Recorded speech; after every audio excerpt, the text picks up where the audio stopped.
As any pet owner knows, our dogs and cats become part of the family, and that means they can also get caught in the crossfire of problems like domestic violence and homelessness. It happened to a young man from Marblehead, and as Boston 25 reporter Bob Ward found out, he's now working to make sure that both victims and their four-legged friends can be safe during difficult times. As he plays catch with Korea, it's pretty clear Jordan Ross loves dogs.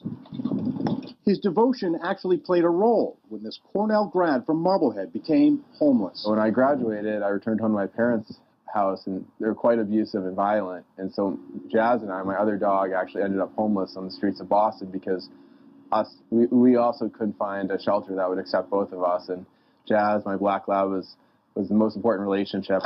His appreciation of the power of the canine-human bond led him to create a nonprofit to help people in similar situations. It's called PetsEmpower. We allow people to find short-term pet fostering. We want to create a whole movement so that people know that there is a solution. It's like hit the jackpot. Battling MS, Karen Bell was homeless for 3 years and kept Little Guy with her until she found a foster provider.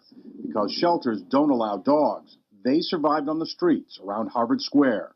Giving him up was never an option. You know, when you have a relationship with your dogs and you're connected to your dogs, and then you come to a point where that's pretty much all you have, that means the world. Little Guy was placed for a time with Martha Cunningham of Wellesley, who says fostering helped her as much as Karen. It helped me out a lot because I had lost my dog. My dog was 13 years old, 14 years old when she died.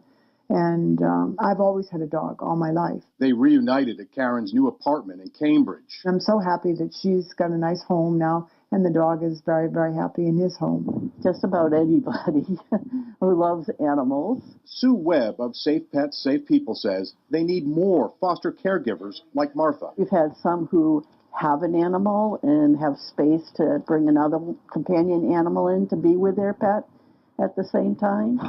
The unconditional love of a dog got Jordan through his darkest days, and he hopes by growing PetsEmpower, he can provide the same peace of mind to domestic violence survivors and the homeless. I actually love to see those happy endings and know that we're providing a life of hope and second chances going forward. I'm Bob Ward, Boston 25 News. And by one estimate, half of domestic abuse victims remained in violent situations because they didn't know what to do with a pet. PetsEmpower hopes to foster 100 pets this year around Greater Boston. We've included information on Boston25news.com if you'd like to learn more about fostering.